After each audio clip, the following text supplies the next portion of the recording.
Shocking to, kakapasok lang, breaking news, laglaga na, ebidensya nilabas, tinuro na, walang takas. Ayan, syempre itong balitang ating matutunghayan ngayon ay nagmula kay Pinas News Portal at ito po ang inyong lingkod na si BT na magbibigay ng reaksyon at komento dito sa video na ating matutunghayan ngayon. At huwag na natin pagtagalin at sabay-sabay na nating panoorin ang laman ng video na hatid sa atin ni Pinas News Portal at bibigyan natin ng reaksyon ng balitang ito. Pasok! Breaking news! Zaldico nagsalita na. Ayun, syempre, bago natin simulan ng video ito, nais ko nga pala magbigay ng credits dito sa ating kaibigan, no, na si Sir Donmar TV. Ayan, syempre, huwag niyong kalimutang suportahan ang channel ni Donmar TV, mga katunay. Pakibisita po yan. At huwag niyong kalimutang mag-subscribe at mag-follow para maging updated po kayo sa mga vlogs, reactions at sa mga balita na hinahatid sa atin ni Sir Donmar TV. Ayan, syempre, suportahan niyo yan, ha? Donmar TV, mga katunay. Sabi at nilabas ni Zaldico ang listahan ng proyekto na iniutos sa kanya kay BBM. Yan ang sabi niya. Bilyon-bilyon na proyekto. At sabi pa niya, may nabanggit pa itong si Zaldico na nagdi-deliver sa bahay ni BBM ng pera at dito kay Martin Romualdez.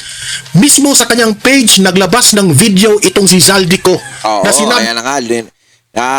Kung malalaman niyo mga katunay, di ba alam ko nakita niyo ito, naglabas ng video si Zaldico, aba, nabuhay na. Parang nagkaroon na siya ng lakas ng loob. Pero, nagkakaroon ng, alam nyo naman, ng, question, yung paglabas ni Zaldico. Nilalagyan nila ng ganon. Sabi niya na sinabihan raw di umano siya na huwag ka munang bumalik dito sa Pilipinas. Kami nang bahala dito. Ngunit subalit na realize ni Zaldico na ginamit lang siya. At ngayon, para sa akin, tama itong ginawa ni Zaldico na kumampi siya dito sa tama kasi siya yung madidihado eh. Siya yung dinidiin na ngayon ng taong bayan. Pero the persons behind, the people behind sa kasalanan ni Zaldico ay si Bongbong Marcos at si Martin Romualdez raw. Di umano. Yan ang sabi ni Zaldico. At malaki ang chance na papaniwalaan siya ng taong bayan. Grabe, inuutusan pala siya ng presidente. Lahat ng korupsyon ng ito ay galing pala sa presidente natin. Yan ang claim ni Zaldico. Hindi tayo ha. Yun ang pinakamasakit na katotohanan na narinig natin. Hindi, ito totoo lang ha. Pinakamasakit na katotohanan. Totoo man to o hindi, pero kung totoo to, talagang masakit sa atin to. Siyempre, unang-una, nung eleksyon talagang nagtiwala tayo eh. Talagang binigay natin yung buong tiwala natin kaya tayo bumoto. Na buong akala natin, eto na yung pagbabago na mangyayari sa bansa natin. Eto na yung pag-asa dahil sa dinami-dami ng terminong dumaan. Puwera kay PRRD ha, dahil gusto nga natin maituloy yung mga magagandang proyekto na ginawa ni PRRD sa Pilipinas. Na buong akala natin is itutuloy ng panibagong administrasyon pero hindi nila tinuloy. Bagkos sila pa yung nagbigay ng pasakit sa mga Duterte. Kaya parang siyempre lahat ng mga naniwala noong mga panahon ng eleksyon na yon is masakit. Kung malalaman natin kung totoo man, ito is talagang nakakanginig ng laman. Diba? Vlog na ito, ipapakita ko sa inyo itong mga proyekto na iniutos ni Bongbong Marcos kay Zaldico at mismo pakinggan natin itong si Zaldico sa kanyang mga sinasabi na bumaliktad na itong si Zaldico. Hindi na siguro kaya niya sa kanyang mga konsensya kaya binuhos na niya ang galit niya na itong si Bongbong Marcos at si Martin Romualdez ay mapanagot na. Okay? Nag-deliver papunta sa bahay nila Pangulong Bongbong Marcos at Speaker Martin Romualdez. Oh? Do I get it right? Ang narinig ko, nag-deliver sa bahay ni Bongbong Marcos at ni Martin Romualdez. Ang tanong, Zaldico, ano ang i-deliver mo? Ikaw ba ang nag-deliver? Yan ang malaking tanong. Pera ba ang i-deliver nyo? Grabing korupsyon yan kung totoo man yan. Ito pa, panoorin natin. Mag-insert o magpasok ng 100 billion worth of projects sa BICAM. Grabe, sagutin mo ito, Bongbong Marcos. Sana po ay hindi nila ako mapatay bago ko mailabas ang lahat. Ayan. Ayun yung talagang narinig ko doon sa sinabi ni Saldico na sana hindi ako mapatay. 'Di ba? Tapos nagiging questionable pa yung paglabas ni Saldico o pagsasalita niya sa video. Ito lang, common sense lang, no? Oh, sige. Sinasabi ng iba kasi AI daw to. AI, no? Siyempre, gagawa ng paraan yan para magkaroon ng dahilan. Oh. Ngayon, kung hindi AI to, kung totoo to, sa tingin nyo ba, sa tingin nyo, eto bakit napakaagang nagsalita ni Saldico? 'Di ba? Kasi, ipagpalagay mo, 3 years, may 3 years pa May 3 years pang mauupo yung administrasyon. 'Di ba?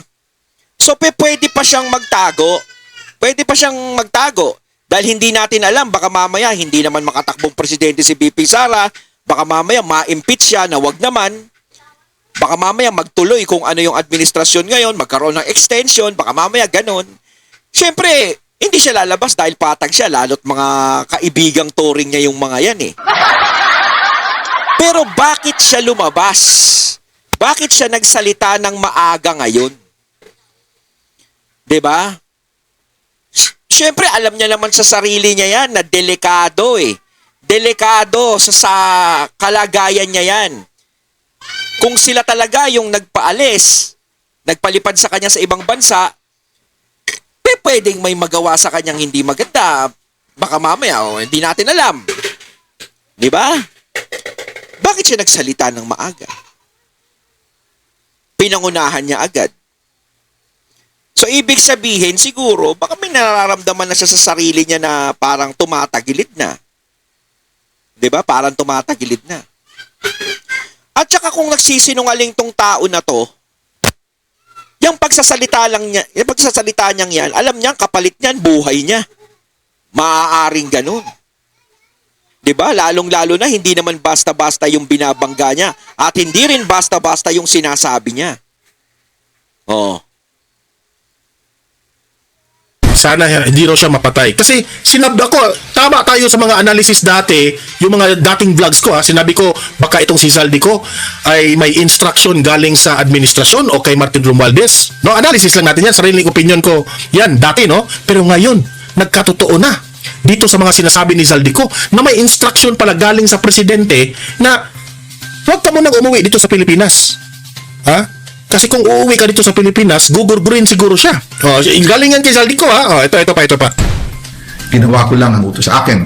Pero Ginawa ko lang ang utos sa akin. So meaning to say, inuutusan siya.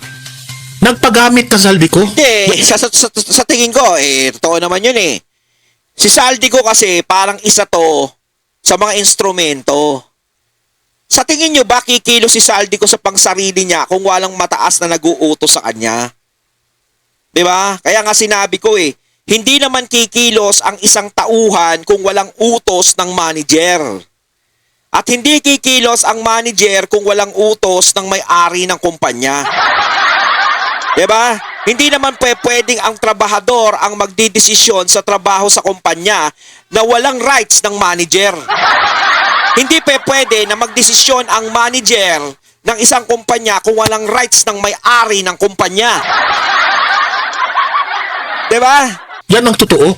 Nung nandun ka pa sa House of Representatives, hindi namin alam na ginamit lang pala ni Bongbong Marcos ikaw o ni Martin Romualdez. Grabe naman yan. This is a disaster sa bansang Pilipinas. ngayon, handa na akong harapin ang lahat. Ginagamit ng administrasyon ang buong resources ng bansa para tumahimik ako. But he will shoot me if I will talk. Tingnan mo yan. He will shoot me if I will talk. Hindi, ang sinasabi ko dito kay Saldico Ayan ba, Mr. Saldico, kaya mo bang panindigan niyang sinasabi mo hanggang huli? Kahit sabihin mo na maging kapalit, buhay mo. 'Di ba? Alam mong mahirap yan. Hinihiling nila na pumunta ka raw sa Pilipinas, na bumalik ka raw dito sa Pilipinas, dito ka magsalita ng mga ganyan. Kaya mo bang harapin yan? 'Di ba? Kasi kung talagang totoo yan, yung sinasabi mo, may punto din naman yung mga kalaban na nagsasalita na ganyan. Pumunta ka dito sa Pilipinas, dito ka magsalita.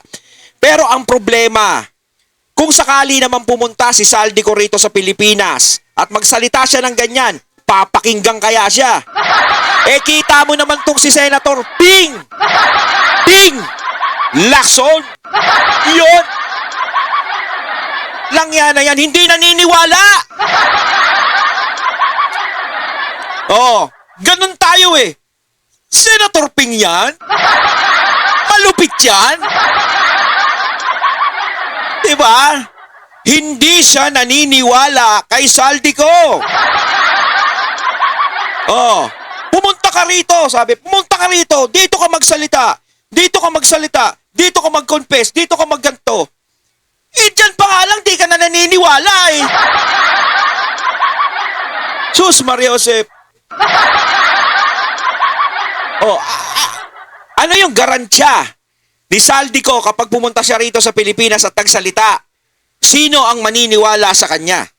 Bukod dun sa mga tao na sumusuporta sa sinasabi niya. Kayo ba? Diba? Diba? Sinasabi ko, hindi nga kayo naniniwala. Oh. Kaya mahirap kasi, talagang mahirap sa kalagayan ni Saldico. Kaya sinasabi ko rito, kaya bang panindigan ni Saldico yung sinasabi niya? Na kahit ganun ang nangyayari is hindi siya magbabago ng testamento niya. Ng testimony pala. Testamento tuloy. Naging mana eh, no? Di ba? Doon talaga yan. He will gurgur you kung mag-iingay ka. Kaya pala, naiintindihan namin, Saldico, bakit ayaw mong umuwi sa Pilipinas? Gagamitin ako bilang panakiprutas sa kanilang kampanya. Oh, yan ang analysis ko dati eh. Na ginamit ka nila. Anong sabi ko? Saldico, umuwi ka na. Sabihin mo ang katotohanan kasi ikaw ngayon ang idinidiin ng taong bayan. Oo. Sabihin mo na ang dapat mong sabihin, Saldico. Di ba? Sabihin mo ang kasama mo dito o sangkot dito para hindi lang ikaw ang madiin dito ngayon. Di ba? Oh. Laban sa korupsyon. Hindi na ako mananahimik, ilalabas ko ang lahat ng katotohanan. Kayo mga loyalista ngayon, na bilib dito kay Bongbong Marcos. Mismo ang kasama niya ang nagsabi. Bulag pa ba rin kayo? Alam nyo kasi, si Saldico kasi, kadikit nila yan eh. Diba? Kadikit. Kadikit ni Tambi, kadikit ni ano. Kaya parang sasabihin natin na may posibilidad na maaaring totoo, may posibilidad na hindi. Binibigyan pa rin natin ng katwiran eh. Kasi gusto rin nating marinig yung side nung binabanggit ni Saldi. 'Di ba? Bibigyan natin sila ng pagkakataon. Pero syempre, sinasabi ko nga, hindi naman siguro tanga itong si Saldico kung totoo man itong video na to para ipahamak yung sarili niya. Hindi naman siguro siya maghuhukay ng sarili niyang libingan kung hindi totoo yung sinasabi niya. Kasi sa totoo lang sa totoo lang, kung nagsisinungaling si Saldico sa mga sinasabi niya, malaking kaso yung haharapin niya. Malaking kaso talaga yan. Paninira yan, talagang malaking paninira yung ginagawa niya. Hindi lang basta-basta paninira kasi nakikita natin, presidente yung sinisiraan niya. 'Di ba? May mga posisyon ng sinisiraan niya, matindi yan. Kung hindi totoo yan. Ngayon, tanga ba? Ulitin ko, tanga ba si Saldico na ipahamak yung sarili niya na maaari siyang mapahamak sa ginagawa niya? Hindi siguro. Hindi natin alam. 'Di ba? Hanggang ngayon, bulag pa kayo? May resibo, may ebidensya, at may pangalan. Eto. Para sa bawat Pilipino. Ito na po yung simula ng kanyang video. Yung kanina, Kasi teaser. ganito yan eh. Hindi ka pwedeng magbintang sa tao. Nasasabihin ko, nakita kita, dumaan ka sa harapan ng bahay ko, ikaw yung nagnakaw ng sinampay ko. Dumaan ka lang. Pero hindi mo nakita sa akto na nagnakaw ka ng sinampay. Siyempre, pwede mo siyang kasuhan eh. Hindi pa pwedeng magsinungaling ka na, uy, ito, inano niya po ako, ganto, ganyan, ganyan. Pero wala kang sapat na ebidensya. 'Di ba? Ngayon, siguro, hindi naman magsasalita si Saldico kung wala siyang mga ebidensyang hawak-hawak. 'Di ba? Kasi maniniwala tayo na nagsisinungaling si Saldico kung puro bunganga lang yung sinasabi niya. Wala naman siyang ebidensyang hawak. Na sinasabi niya, si ganto ay kasabwat ko, si ganto ay ganito, ganto, ganyan, ganyan. Ito yung nag-aano dyan. Kung puro daldal lang yan, may posibilidad na nagsisinungaling. Pero once na may nilabas siyang ebidensya na magtuturo doon sa mga tao na binabanggit niya, maaaring totoo yun. No? O bigyan pa rin natin ng katwiran. Sabihin natin, o sige, hindi totoo. Kasi alam ko may mga magsaside comment pa dyan. Pero hindi tanga to eh. Hindi ka siguro syempre handa yan sa sarili niya siguro. No, magsasalita yan. Meron akong ebidensya eh. Kailangan, hindi ka pwedeng magturo ng magturo. Diba? Hindi ka pwedeng magturo. Hindi ka pwedeng magturo na ninakawan ako niyan pero wala kang ebidensya. Hindi ka pwedeng magturo na yan ang pumatay pero wala kang ebidensya. Hindi pwedeng sabihin na ikaw, ayan yung nang-rape sa akin pero wala kang ebidensya. Kailangan mo ng sapat na ebidensya. Ano yung ebidensya na yon? Lahat ng mga kasong yon, may mga pwedeng gawing ebidensya doon. Gaya ng kay Saldico. Hindi siya magsasalita kung walang sapat sigurong ebidensya. Di ba? Malinaw ba? O malabo? Di ba? Parang na ako abogado rito, mga katunay. Hindi, siyempre lagi tayo may mga nakakausap na mga abogado sa natin. Kahit pa paano may natututunan tayo. Mga, di ba? Nanonood tayo ng mga ganyan. Alam natin ang kalakaran ng batas. Lang yun eh, teaser. Ito sa liko. Tama itong ginagawa mo. Saludo kami sa iyo sa tapang mo. Ha? Sige, patuloy ka lang. Alam ko na buo ang galit ninyo sa akin ngayon. Naunawaan ko rin kung bakit. Lalo na at malaki ang halagang nakataya. Pero bago kayo humusga, hayaan ninyong ipaliwanag ko ang buong katotohanan. Ayan. Matagal akong hindi nagsalita dahil may direktang utos sa akin. Huwag nang bumalik ng Pilipinas at manahimik na lamang. Umalis ako noong July 19, 2025 para sa aking medical check-up. Naalala namin yun. Nakaplanong bumalik pagkatapos ng SONA ni Pangulo. Pero habang papauwi na ako, tinawagan ako ni dating Speaker Martin Romualdez at sinabihan, stay out of the country. Grabe. You will be well taken care of as instructed by the President. Linawin So, natin. ibig sabihin dito is pabalik na si Saldico, pinigilan siyang umuwi. Pinigilan siyang umuwi. Pagkatapos ng SONA ni Bongbong Marcos, nagpa-check up siya doon sa labas ng bansa. Nang pauwi na siya, tinawagan siya ni Martin Romualdez, Saldico, huwag ka nang umuwi. Kasi mainit na yung pangalan mo. Hindi, kasi ganito yan Sir Don Mar eh. O sige, pagpalagay natin, no? O, bigyan na din natin ng katwiran. Bigyan natin sila ng katwiran. Na sinasabi nila na, hindi, tumakas yan si Saldico. Siya yung tumakas sa sarili niya. Wala kaming inutos na ganon. O, sige, ganon, o. Bigyan natin sila ng katwiran kasi alam ko, mga katwiran sila ng ganyan. Wala kaming inutos na ganyan. Gawa-gawa niya lang yan. O, eto. Alam nyo si Saldico, kahit nagpunta ng ibang bansa yan, kahit ang isang kriminal ay nasa ibang bansa, pwede nyong ipahanap yan. Lalong-lalo na kung may malaking kaso yan. May mga nagsasabi, wala na, nasa ibang bansa na yan, nakalipad na yan. Hindi po. Pwede pong i-trace yan kung nasaan yan. At pwede mong may ano ba yung tawag doon? Yung passport niyan. Para mapilitan siyang umuwi dito. Di ba? Kung may dahilan, kung may paraan, maraming dahilan. Yun ba yung tawag doon? Hindi niyo po kami maloloko. Di ba? Kaya nga sinasabi ko, kung tanga ang kausap nila, mauuto. Pero kung hindi tanga, yung walang alam, ay wala. Hindi po usapan dito o laos na yung usapan na sasabihin nasa ibang bansa na yan, wala na yan, hindi na uuwi yan. wala na yan, hindi na makukulong hindi. Pwede nyo pong ipatrace kung kikilos po kayo. Pwede nyo ipahanap at ipahold o ipasuspend ba yon yung list, yung ano niya, yung passport niya. 'Di ba? Pwede naman pong ganon. 'Di ba? Lalong-lalo na kung hindi naman siya citizen doon. 'Di ba? Kasi meron siyang kaso dito sa Pilipinas. 'Di ba? 'Di ba? Wala tayong attorney dito eh. Ay nako. Ikaw na yung Hindi nyo nga ginagawa ng paraan eh.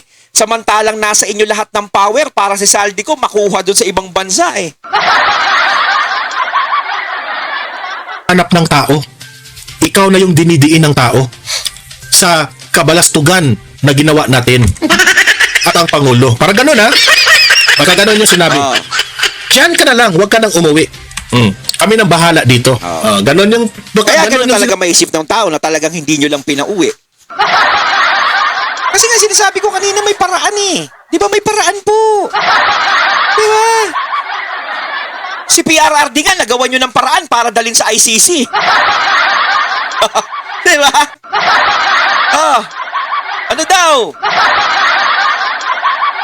Sinabi ha, inelaborate ko lang yung kwento niya. Noon naniniwala pa ako sa kanila, kaya't hindi ako bumalik.